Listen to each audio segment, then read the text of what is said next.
Assalamualaikum warahmatullahi wabarakatuh. Alhamdulillah wassalatu ala rasulillah sayyidina Muhammad ibn Abdillah wa ala alihi washabihi man wala.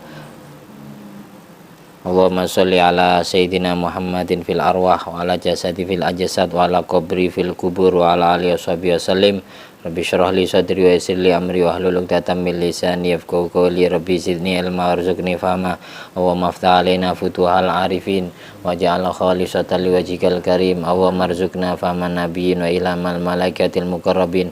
Allahumma nawwir qulubana bi nuri hidayatika kama nawwaratal arda bi nuri syamsika.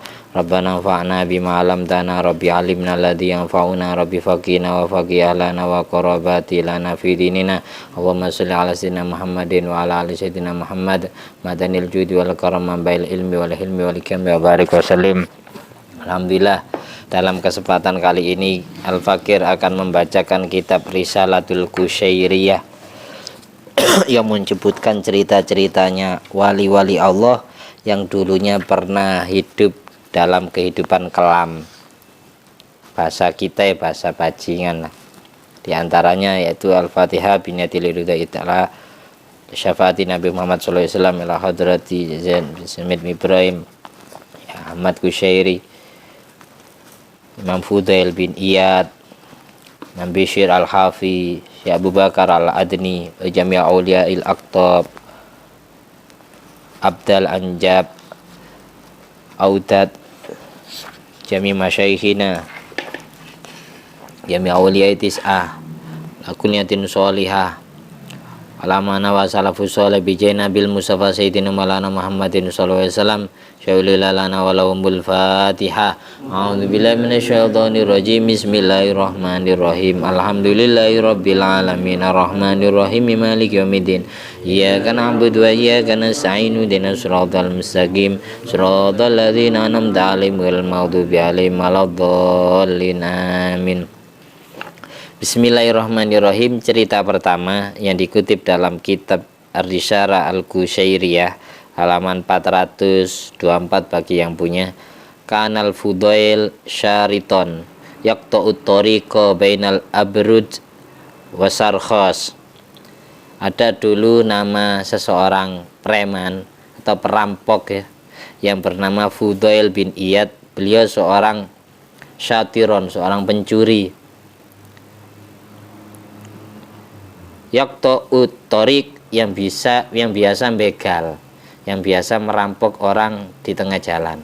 Tiap ada orang yang lewat di daerah antara kota Abrud dan Sarkhos, nama sebuah kota di daerah Khurasan Iran, pasti banyak selamatnya dan banyak takut karena ada ketuanya preman di situ namanya Fudail bin Iyad.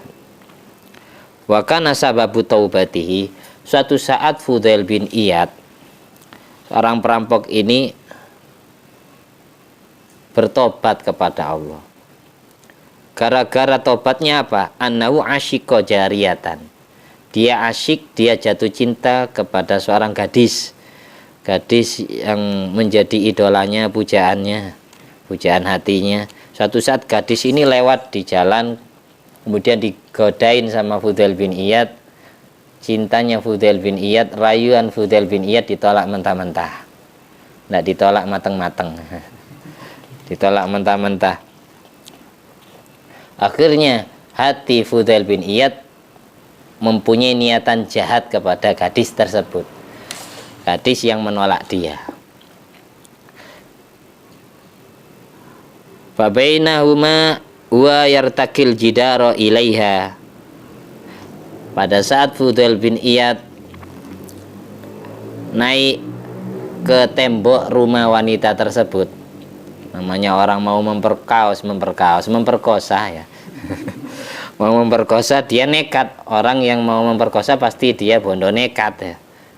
Setelah naik ke tembok rumah gadis tersebut, sami'a qari'an yatlu qaulahu ta'ala, dia mendengar orang yang membaca ayat Allah yang ada di surat Al-Hadid ayat 16.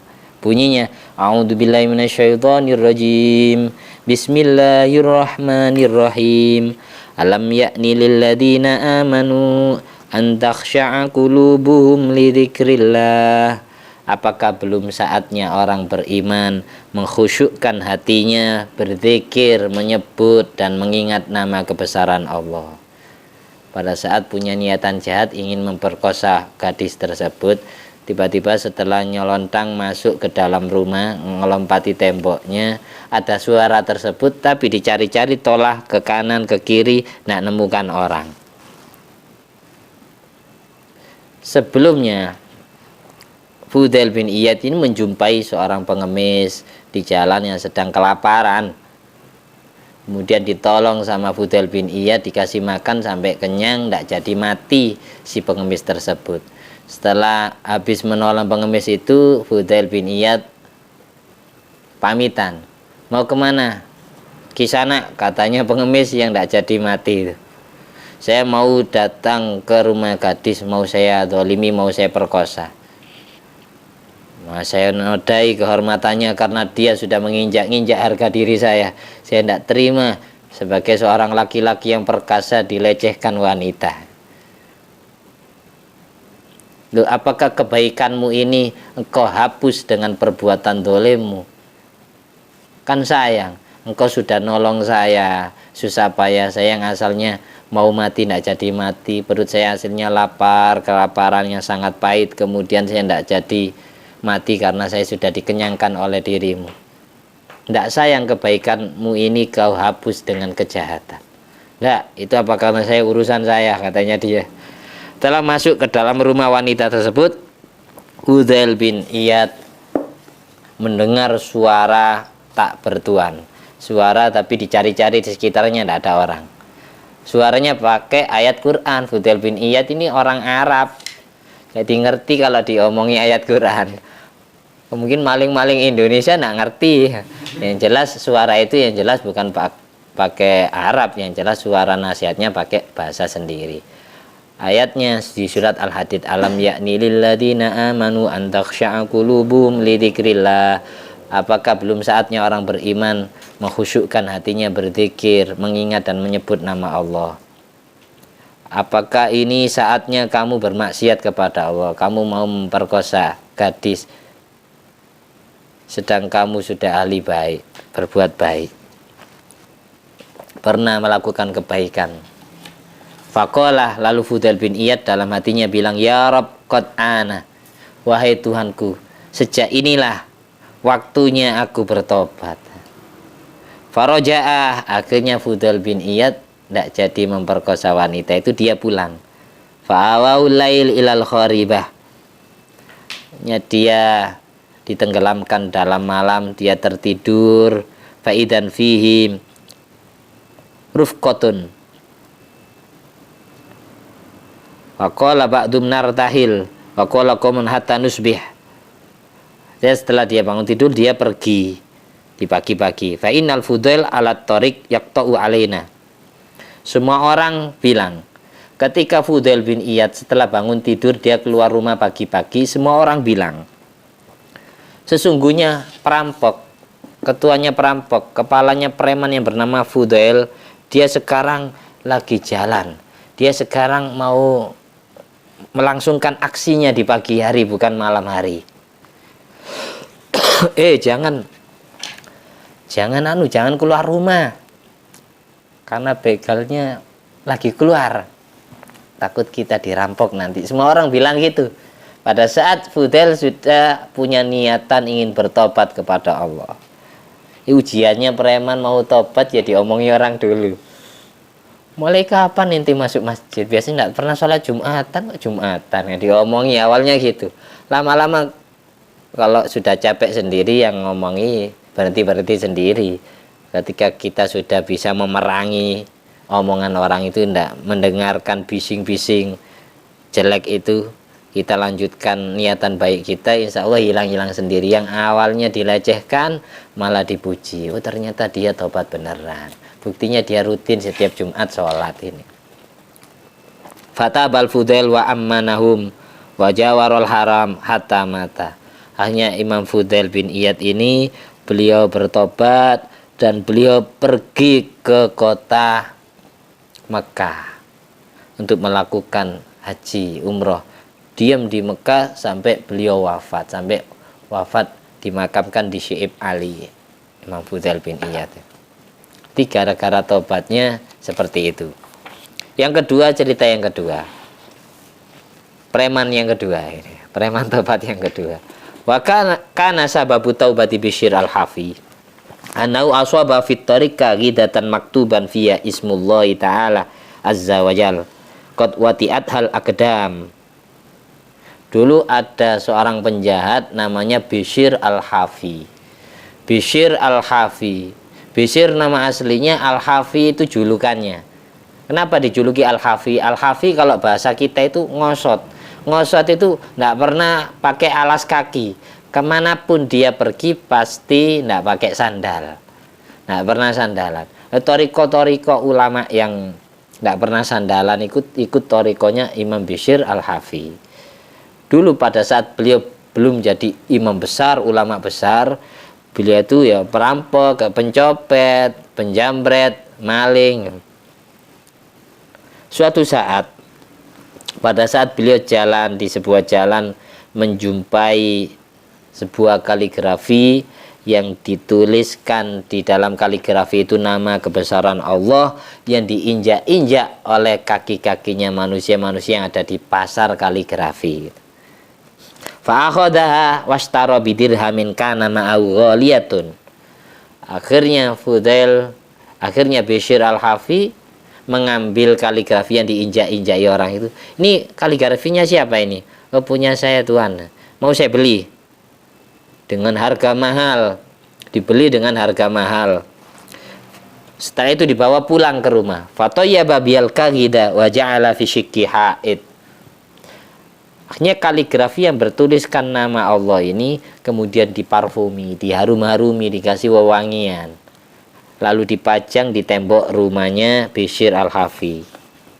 Setelah dia memajang, faro'a fiha fima yaron naim ka'anna qailan yakul lahu ya Bishr tayyib tasmi lahu tayyiban nakas maka fid dunya wal akhirah. Setelah dia pulang membawa kaligrafi, setelah diharumi dan dipajang di tembok rumahnya, dia tertidur sesaat. Di dalam tidurnya Bishr al-Hafi mimpi. Ada salah seorang berkata kepadanya, ya Bishr, wahai Bishr, thayyab tasmi, sungguh engkau mengharumkan namaku. La utayyiban nas maka fid dunya wal akhirah. Maka akan aku balas, namamu akan aku bikin harum semerbak wangi, semerbak minyak yang sedang engkau pakai mengharumkan namaku. Akan aku bikin harum reputasimu di dunia sampai di akhirat. Ini banyak cerita-cerita preman tobat ya. Di antara tadi Fudail bin Iyad, Bishr al-Hafi, itu dulu penjahat. Fudail bin Iyad gara-gara mendengar ayat Allah dia bertobat.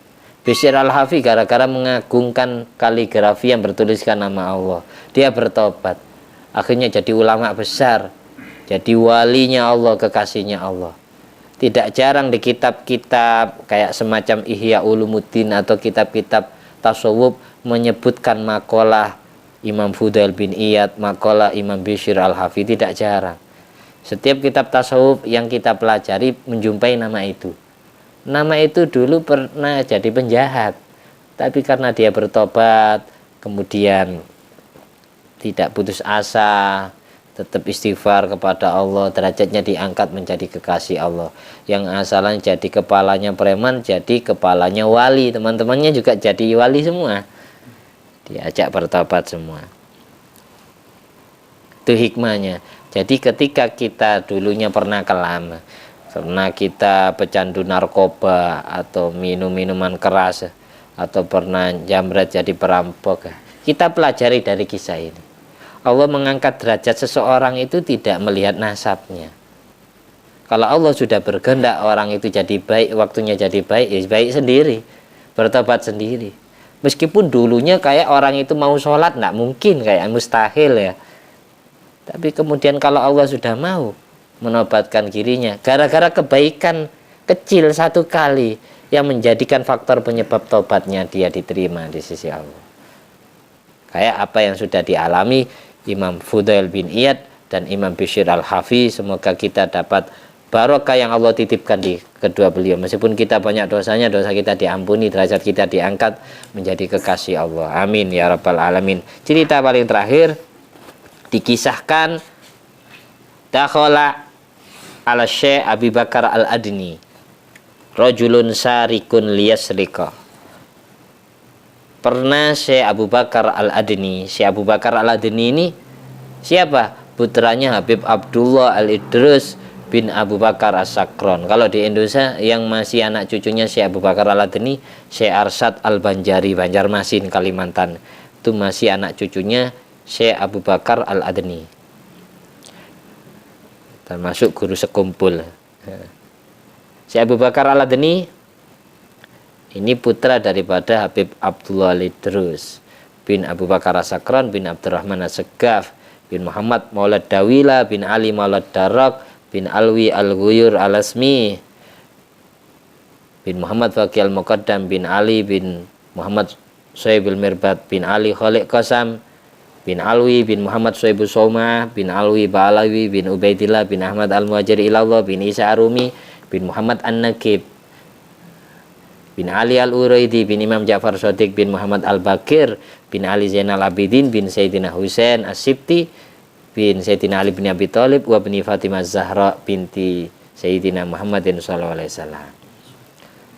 Al-Fatihah. A'udzubillahi minasyaitonir rajim. Bismillahirrahmanirrahim. Alhamdulillahirabbil alamin arrahmanir rahim maliki yaumiddin. Iyyaka na'budu wa iyyaka nasta'in ihdinas siratal mustaqim. Shiratal ladzina an'amta 'alaihim ghairil maghdubi 'alaihim waladdallin. Amin. Syekh Abu Bakar al-Adni, beliau pernah rumahnya kemalingan. Ada salah seorang maling masuk ke dalam rumahnya Syekh Abu Bakar al-Adni, masih anak cucunya Nabi Muhammad SAW. Fadakhala alaihi khamsatu nafarin minal abdal. Di saat maling itu tadi masuk ke dalam rumahnya Abu Bakar al-Adni, Syekh Abu Bakar al-Adni menurut versi maling itu sedang tidur. Hanya dia mau mencuri. Oh, orang tuannya masih tidur. Hanya dia masuk ke dalam rumahnya. Tiba-tiba pada waktu maling itu sudah masuk di dalam rumah, Syekh Abu Bakar al-Adni ketamuan 5 wali abdal, 5 golongan dari wali abdal, 5 golongan dari wali abdal. Wali abdal ini wali yang makomnya di bawah autad, wali autad wali yang makomnya di bawah imamen, imamen wali yang makomnya di bawah aktob, aktob wali yang makomnya di bawah kutbul aktob, kutbul aktob wali yang makomnya di bawah kutbul ghaus. Itu tingkatan wali-wali sebagaimana yang telah disebutkan di dalam kitab Jamiul Usul fil Auliya. Arti wali itu ada gelarnya, ada jabatannya. Di bawahnya abdal ya wali-wali kelas teri, wali abdal, wali-wali yang kelas teri. Pokok jumlahnya walinya Allah seluruh dunia tidak pernah kurang dan tidak pernah lebih dari 124.000 wali. Sama persis kayak jumlahnya para nabi. Sama persis kayak jumlah jenggotnya Rasulullah SAW. 124.000 helai jenggot. Suatu saat, pada saat 5 tamu dari golongan wali abdal ini bertamu juga kepada Syekh Abu Bakar al-Adni, dan di situ malingnya masih belum keluar. Lalu di mana dia? Waqalu lahu, 5 wali abdal itu bilang kepada Syekh Abu Bakar al-Adni, muraduna tukim ahad maqama akhina sadis tufiha wa kanatil badaliyah indah. Pada saat itu Syekh Abu Bakar al-Adni jabatannya adalah sebagai Qutbul Ghaus, rajanya wali di seantero dunia. Kayak Syekh Abdul Qadir al-Jilani dulu Qutbul Ghaus. Syekh Abdul Qadir wafat pasti digantikan Qutbul Ghaus berikutnya. Kayak Syekh Abu Hasan Asyadili itu Qutbul Ghaus. Itu Qutbul Ghaus rajanya wali seluruh dunia di masanya. Ketika wafat pasti digantikan oleh wali generasi berikutnya. Wali Abdal yang tinggal di Syam, negeri Syam, itu bertamu 5 orang ini. Kami aslinya 6 orang, wahai Qutbul Ghaus, wahai Syekh Abu Bakar Al-Adni. Terus salah satu di antara kami, wali Abdal yang ke-6 wafat. Terus kami masih cari gantinya. Kira-kira siapa yang bisa menggantikan posisi Abdal ini? Orang mau nyampe ke makom Abdal itu harus tirakat 5. Ikhmasil butun, ngempeskan perut, jarang makan. Sahrul layali, melek bengi, sering bergadang, jarang tidur malam. Terus asumtu, puasa dim, jarang ngomong kecuali seperlunya. Itu orang pingin jadi wali Abdal. Terus yang terakhir uzlah, mengungsikan diri, menjauh dari keramaian manusia, yang menghasilkan khalwat, persepen, diam berduaan, diam sendiri bersama Allah. Orang yang mau nyampe ke makom Abdal itu harus tirakat seperti itu. Jarang ngomong, jarang tidur malam, jarang apa lagi tadi? Jarang makan. Terus menjauh dari keramaian manusia. Takunul Abdal Abdalan, maka bisa jadi wali Abdal. 5 orang wali Abdal setelah matur kepada Syekh Abu Bakar Al-Adni selaku Qutbul Ghaus, rajanya wali di saat itu. Gimana ini? Kira-kira siapa yang gantiin, wahai ketua, Pak Ketua, wahai rajanya para wali? Ini kami kekurangan 1 orang. Teman kami Abdal yang ke-6 sudah meninggal dunia. Wali Abdal itu tugasnya apa? Tugasnya nyonggo balak. Biasanya yang menjadi tiang penopang, penyangganya. Balak yang mau turun itu biasanya Abdal dulu yang membagi ratakan, yang nerima dulu. Kalau wali Abdal tidak tega ya dibagikan. Kalau dia tidak tega itu biasanya doa sendiri. Misal Allah mau ngirimkan ke kota ini, mau dikirimi penyakit, mau dikasih balak, ada yang kasih balak keluarganya meninggal, ada yang dikasih balak sakit, ada yang dikasih balak kecelakaan, atau dikasih balak sawahnya tidak panen, rizkinya seret, banyak hutang, macam-macam namanya balak. Ada yang perutnya kelaparan, tidak dihujangi, kering sawahnya, itu balak. Ketika Allah mau menurunkan balak, nanti terakhir itu setelah Qutbul Ghaus, wali Abdal yang nerima. Kalau dia tidak tega, dia doa sendiri, ya Allah, jangan kau berikan balak ini kepada masyarakat, cukup aku aja satu jadi korbannya. Yang penting ribuan orang selamat. Jadi wali Abdal itu tidak enak nanggung. Ketika dia sudah tidak kuat, maka mau tidak mau tetap turun sebagiannya. Kita enak-enakan maksiat, tapi tidak langsung dapat pahala. Kita enak-enakan, tidak pernah dzikir kepada Allah.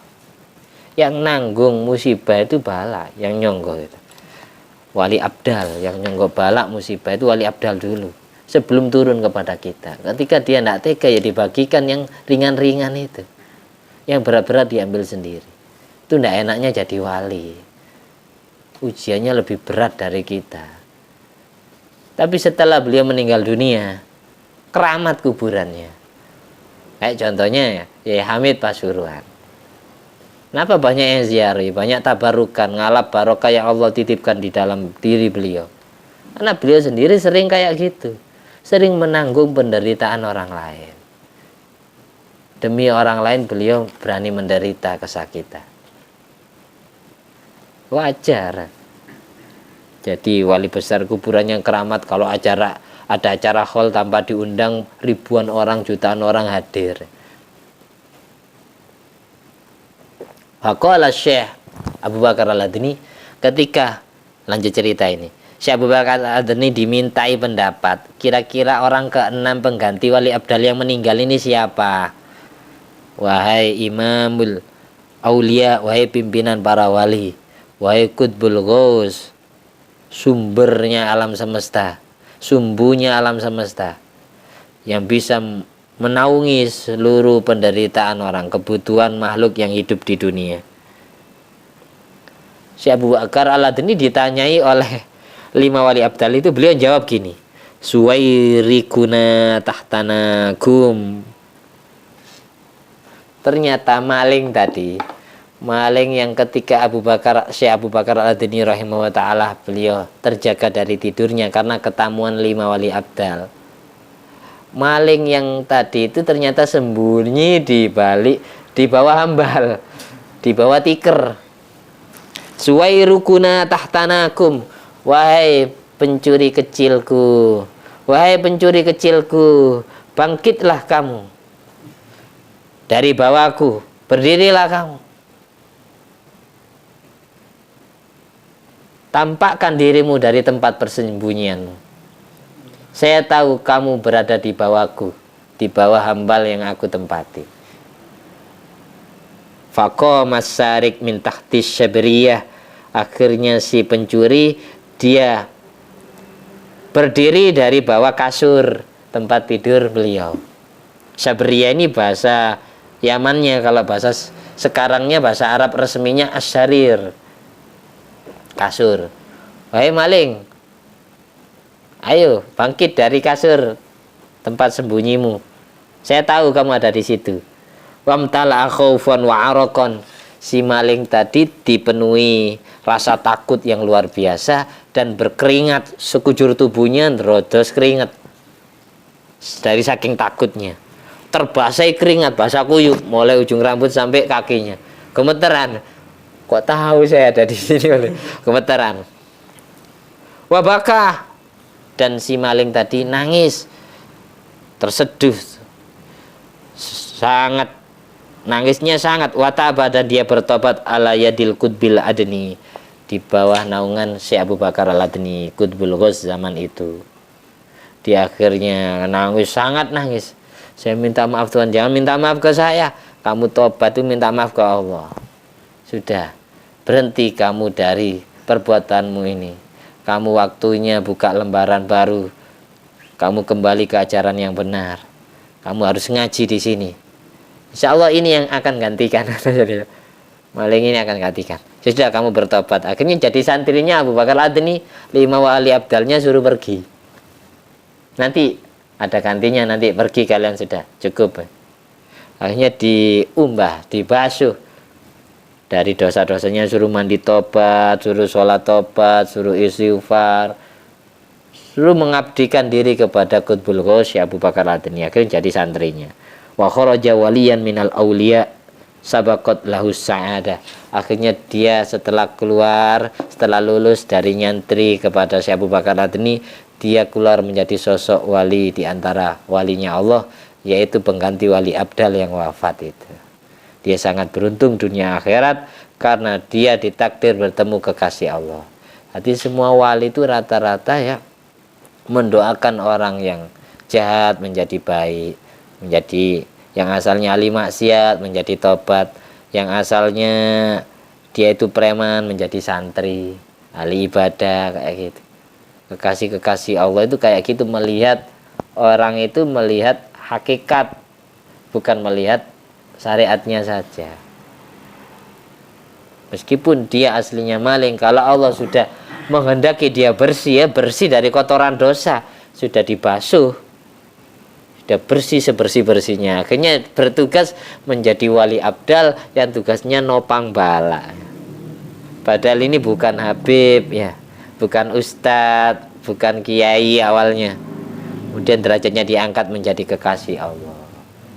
Jadi kita, maksudnya saya cerita kayak gini nih, kita tidak boleh pesimis, tidak boleh putus asa. Sekotor-kotornya kita, sebanyak-banyaknya dosa kita, meskipun numpuk seukuran buih yang ada di lautan, kita jangan putus asa. Kalau kita jadi wali, maka anak cucu kita kecipratan barokah kita. Ketika kita jadi wali, berarti kita kecipratan barokah leluhur kita yang mendoakan kita. Ketika kita jadi wali, anak cucu kita kecipratan barokah kita yang Allah titipkan di dalam diri kita. Jadi orang jadi kekasih Allah itu tidak harus keturunannya wali juga, tidak harus keturunannya nabi. Bisa Allah ngangkat derajat itu dari orang yang biasa, yang diremehkan orang, yang disepelekan Allah, yang disepelekan manusia umumnya. Padahal dia bertato ya, dia bertato semirannya merah, ternyata jadi wali abdal. Ya gitu. Mudah-mudahan kita dosanya diampuni oleh Allah Ta'ala, aibnya ditutup, dibersihkan, sama seperti apa yang sudah dialami oleh kekasih-kekasih Allah yang dulunya mantan preman tapi bertobat. Ala hadiniyat wala kuliyatin sholiha wala kulli man wasalafu sholeh bijai nabil mustafa sayyidina maulana Muhammadin sallallahu alaihi wasallam. Amin. Syaulilailana walaumul fatihah. A'udzubillahi minasyaitonir rajim. Bismillahirrahmanirrahim. Alhamdulillahirabbil alamin arrahmanirrahim maliki yaumiddin. Iyyaka na'budu wa iyyaka nasta'in ihdinas siratal mustaqim. Siratal ladzina an'amta 'alaihim ghairil maghdubi 'alaihim waladdallin. Amin. Alhamdulillah alladzi ad'amani hadza wa razaqanihi min ghairi haulin minni wala quwwatin. Alhamdulillah alladzi at'amani hadza wa razaqanihi min ghairi haulin minni wala quwwatin. Alhamdulillah alladzi at'amani hadza wa razaqanihi min ghairi haulin minni wala quwwatin. Allahumma sholli ala Sayyidina Muhammad wa ala ali Sayyidina Muhammad bifadli subhana rabbika rabbil izzati amma yasifun wa salamun alal mursalin walhamdulillahi rabbil alamin. Assalamualaikum warahmatullahi wabarakatuh.